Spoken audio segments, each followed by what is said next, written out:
नमस्कार दोस्तों, IMCEC channel में आपका स्वागत है।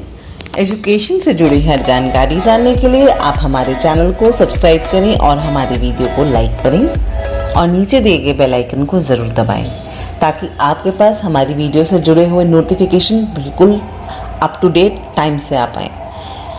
आज की वीडियो में हम बात करने वाले हैं, जैसे कि आप ऑफिशियली देख पा रहे होंगे, सभी विद्यार्थियों को दोबारा से नीट एग्ज़ाम करवाने को लेकर सुप्रीम कोर्ट की तरफ से बहुत ही बड़ी खुशखबरी यहाँ पर आ चुकी है। जी हाँ दोस्तों, आपने सही सुना है और आपका भी यही कहना था कि नीट 2024 को दोबारा से एग्ज़ाम होना चाहिए। जी हाँ, नीट 2024 का दोबारा से एग्ज़ाम होना चाहिए, रीनीट होना चाहिए। यहाँ पर आप देख पा रहे होंगे कि नीट दोबारा करनी है तो 4 से 5 हफ्ते में परीक्षा परिणाम दोनों संभव हैं, यानी कि पॉसिबल है कि नीट एग्ज़ाम दोबारा होगा। काउंसलिंग में 1 महीने की देरी भी हुई तो सत्र समय पर पूरा हो सकता है। यहाँ पर आप देख पा रहे होंगे कि 2004 में AIPMT का पेपर लीक हो गया था और तुरंत फैसला लेकर 1 हफ्ते में दोबारा परीक्षा कराई गई थी, तो फिर 2024 में क्यों नहीं हो सकता। जी हाँ बच्चों, जब 2004 में दोबारा एग्ज़ाम हो सकता था तो अब 2024 में क्यों नहीं।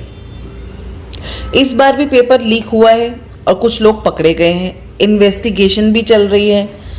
पेपर पहले ही आउट हो गया था एग्ज़ाम होने से पहले, ये तो आप सभी को पता है। आजकल ये जितना बड़ा मुद्दा बन चुका है इंडिया में, नीट 2024 एक सबसे बड़ा स्कैम बन चुका है और इसके लिए कितनी गिरफ्तारी हुई है, कितने लोग पकड़े गए हैं, कितनों से पूछताछ चल रही है और इवन CBI से भी जांच की मांग चल रही है। और जो ये केस है सुप्रीम कोर्ट में भी जा चुका है, तो फिर इस बार वापस से एग्ज़ाम क्यों नहीं हो सकते। इस बार एग्ज़ाम में क्योंकि बहुत बड़ी धांधली नज़र आ रही है। जी हाँ दोस्तों, एग्ज़ाम में तो धांधली नज़र आ ही रही है। सबको पता है कि एग्ज़ाम में धांधली हुई है। तो 2004 में जब एग्ज़ाम वापस दोबारा हो गया था तो 2024 में भी एग्ज़ाम वापस दोबारा हो सकता है। जी हाँ, जब 2004 में हो चुका था तो 2024 में कराने में क्या दिक्कत है। ऐसी क्या परेशानी आ रही है कि ये दोबारा से एग्ज़ाम नहीं करा सकते। तो बच्चों, यहाँ पर अगर आप देखो कि रीनीट को लेकर आशा की किरणें तो अब जाग चुकी हैं। तो अब सारी खबर विस्तार से हम देख लेते हैं कि जैसे कि आप यहाँ पे देख पा रहे होंगे कि सुप्रीम कोर्ट इंडिया का सबसे बड़ा कोर्ट है और तो इसकी बात सभी को माननी चाहिए। यहाँ पर सुप्रीम कोर्ट ने बोला है नीट में 0.001% भी गड़बड़ हुई है तो NTA उसे माने और उसे सुधारे। जी हाँ बच्चों, हमारे सुप्रीम कोर्ट ने बोला है कि अगर नीट में थोड़ी सी भी पॉइंट की भी अगर गड़बड़ी हुई है तो NTA उसे जल्द से जल्द सुधारे। ये सुप्रीम कोर्ट ने NTA को साफ साफ बोल दिया है। जी हाँ दोस्तों, सुप्रीम कोर्ट भी हमारे हक में ही है और वो NTA को बोल भी चुके हैं कि अगर उनसे थोड़ी सी भी गलती हुई है तो वो अपने आप को सुधारें। यहाँ पर बच्चों आप देख पा रहे होंगे कि शीट कोर्ट की 2 टूक सिस्टम की खामी का लाभ उठाकर बना डॉक्टर समाज के लिए हानिकारक होता है, ये सुप्रीम कोर्ट का कहना है। जी हाँ दोस्तों, अगर ऐसे ही देखिए, अगर बच्चे पास होने लग गए, ऐसे ही होने लग गया तो ये भविष्य में जाकर बहुत बड़ी परेशानी बन सकता है। ये हमारे लिए बहुत बड़ा हानिकारक है। अगर ऐसे ही बच्चे अगर पास हो जाएं और आगे जाके वो डॉक्टर बन जाएंगे तो आगे जाके भविष्य में क्या होगा आप खुद सोच सकते हैं। जिस बच्चे को कुछ आता ही नहीं, अगर वो डॉक्टर बन जाए पैसे देकर, तो क्या होगा हमारा भविष्य। मान लो अगर कोई फर्जीवाड़े से नीट एग्ज़ाम को क्रैक कर लेता है तो ये समाज के लिए बहुत ही खतरनाक है, क्योंकि अगर कोई पेपर को लीक करके फर्जीवाड़े से डॉक्टर बनता है तो ऐसा डॉक्टर क्या मरीज को दवाई देगा और क्या मरीज को देख पाएगा। तो इससे भविष्य में समाज में बहुत बड़ा नुकसान हो सकता है। नीट परीक्षा में कथित धांधली की जांच की मांग को लेकर दायर याचिका पर मंगलवार को सुप्रीम कोर्ट ने चिंता जाहिर की है। देखो बच्चों, सुप्रीम कोर्ट ने भी इस बात पर बहुत बड़ी चिंता जाहिर की है।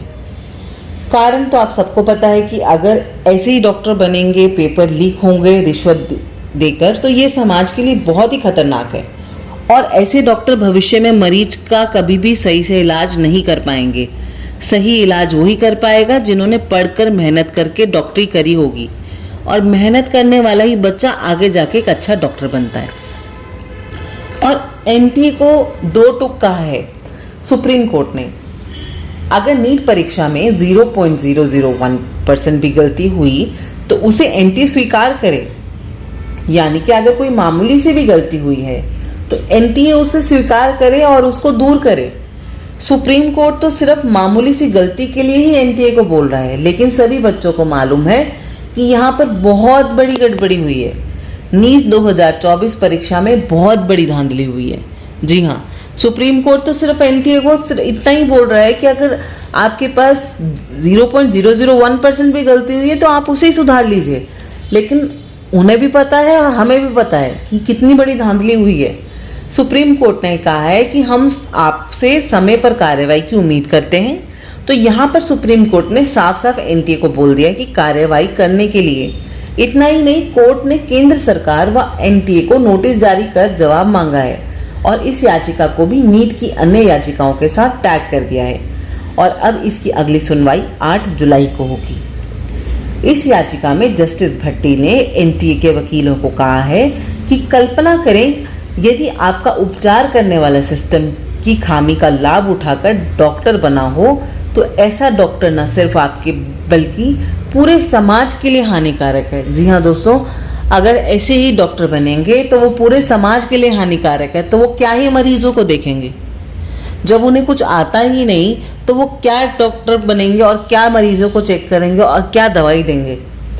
2-3 हफ्ते में परीक्षा करना संभव है।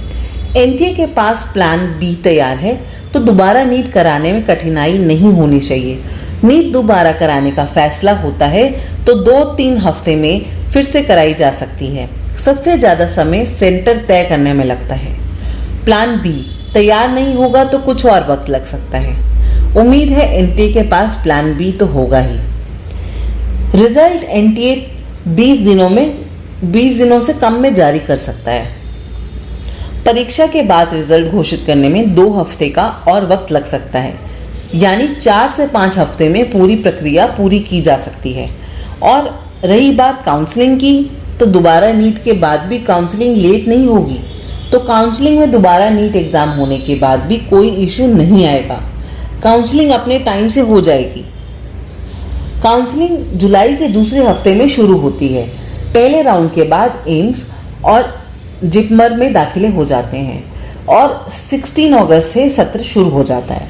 तो आराम से काम बन रहा है। और अगर एनटीए अपने प्लान बी पर काम करे तो, क्योंकि सभी बच्चों को पता है कि इस नीट एग्ज़ाम 2024 में बहुत सारी धांधली हुई है।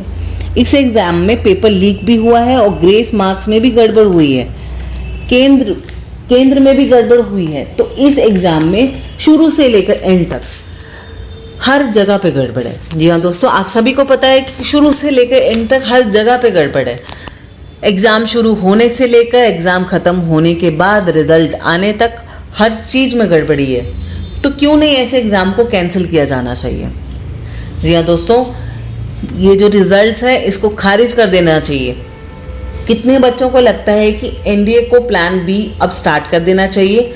हमें कमेंट करके ज़रूर बताइएगा। और अगर आपने हमारा चैनल अभी तक सब्सक्राइब नहीं किया है तो आप अभी सब्सक्राइब करें और बेल आइकन को दबाएं ताकि नए वीडियो को नोटिफिकेशन आपके पास सबसे पहले आए। तो मिलेंगे हम एक नई वीडियो में नए अपडेट के साथ। धन्यवाद।